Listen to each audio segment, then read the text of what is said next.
In immigrant communities, seminars to help the undocumented seek relief under the president's executive order turned somber as expectations were dashed. The initiative is on hold.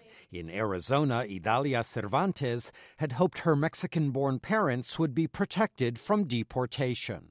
We're heartbroken. We heard about this at midnight, and it was tears. Hours later, confirmation from the White House.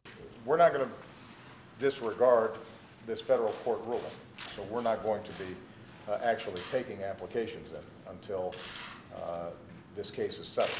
A definitive resolution will take time, according to University of Massachusetts Director of Legal Studies, Paul Collins.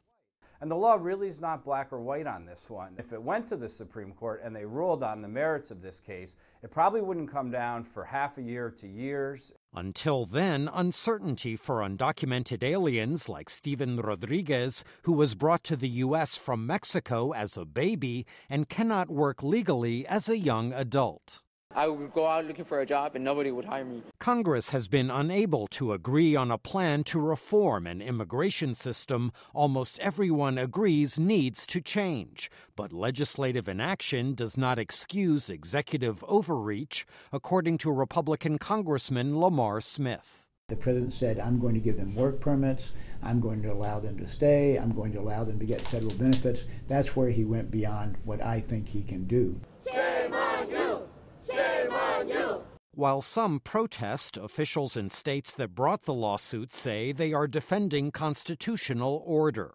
Arizona Attorney General Mark Brnovich. This is an important constitutional principle. This isn't just even about immigration. It's about whether the President of the United States can act unilaterally on any legal issue. President Obama is undeterred.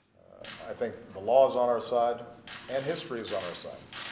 And we are going to appeal it, and we will be prepared to implement this fully as soon as the legal issues get resolved. Until this week, judicial history would seem to favor Mr. Obama's position.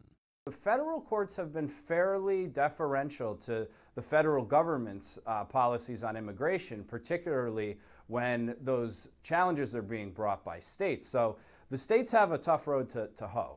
The immediate task for immigrant groups, convincing the undocumented to remain engaged and not retreat into the shadows. I will fight, and I know I have a whole community backing me up that we will make sure that my parents stay in this country. Michael Bowman, VOA News, Washington.